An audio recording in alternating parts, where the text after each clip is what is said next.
बात है जियो, love you मेरा भाई।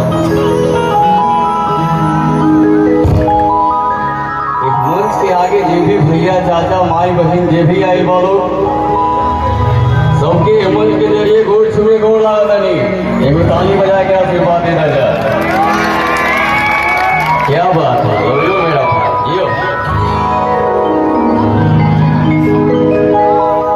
3.5 हाथ लंबाई 44 इंच के सीना, मरम में फैल पैदाइश तो मौका की तरफ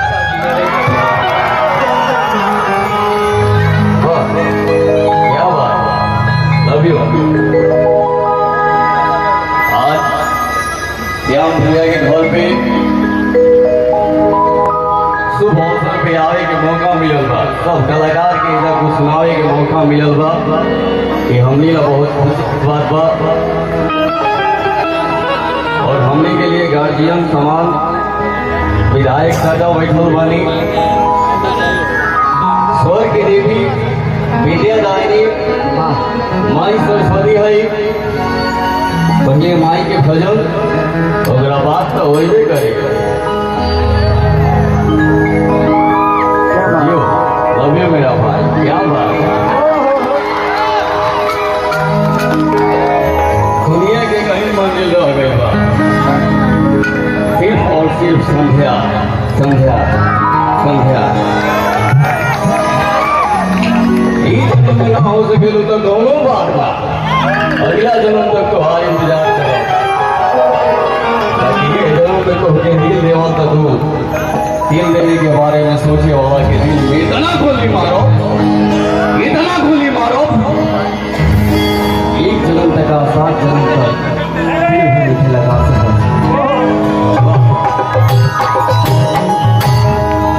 लव यू मेरा भाई, क्या बात है जियो।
क्या बात है, लव यू। एक तो माई के भजन भैया हो,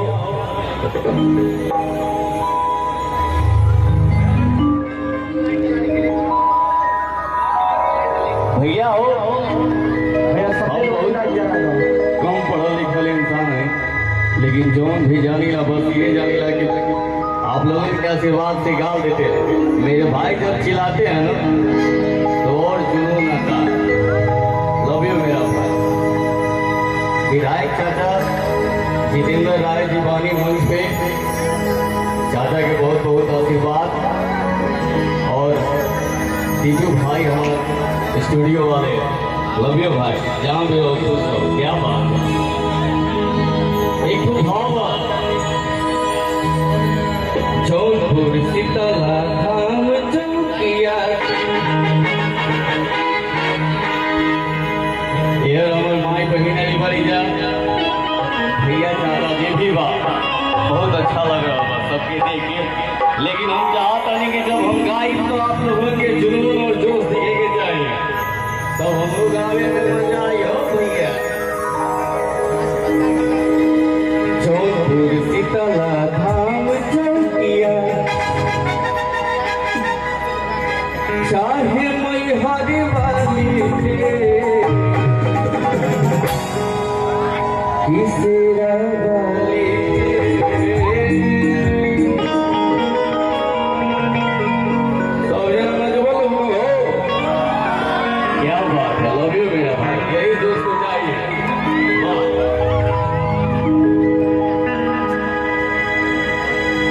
चलिए जौनपुर सीता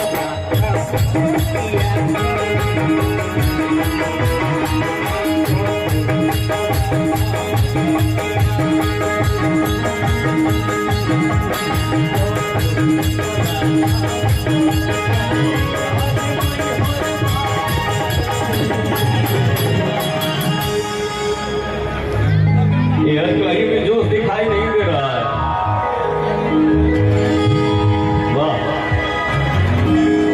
यार भाई मेरे खाना खाए हैं ना, क्या बात है। लव यू मेरा भाई। यार भाई मेरे सब ताली बजाएंगे, आप लोगों का भाई मेहनत करेगा। वाह क्या बात है। लव यू मेरा भाई। किसी वाली चलो ना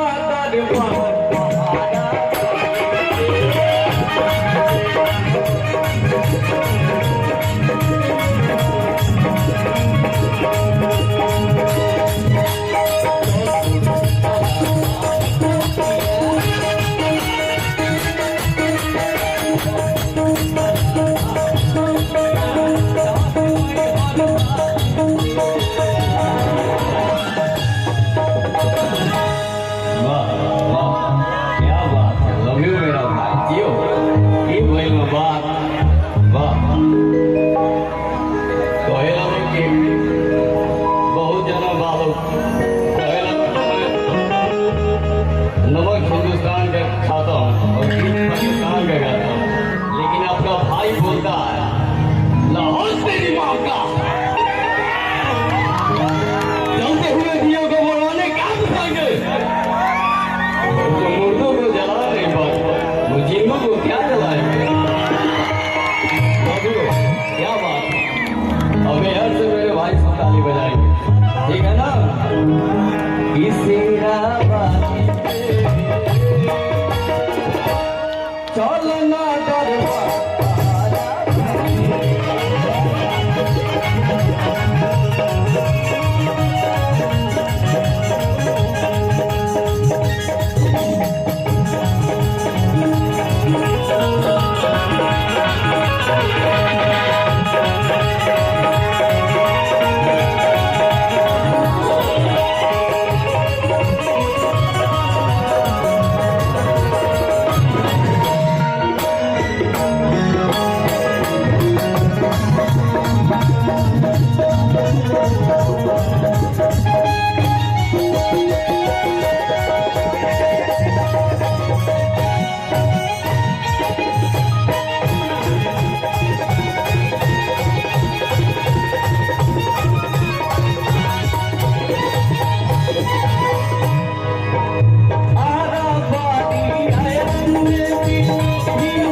हम यहाँ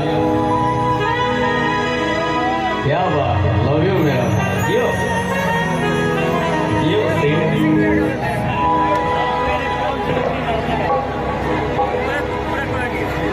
हेलो यार भाई मेरे पूरा जोश में। आज हम लोग सखियार में आए हैं, खुशी मनाने के लिए आए हैं। बीबी लोग होली तो बेकार लगेली और सरफल लोग होली तो रसदार लगेली। भाई ने केहू माने चाहे मत माने, जब साली लगो होली तो कुआर लगेली। किसे वाली के चलो ना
वाह वाह वाह क्या बात है,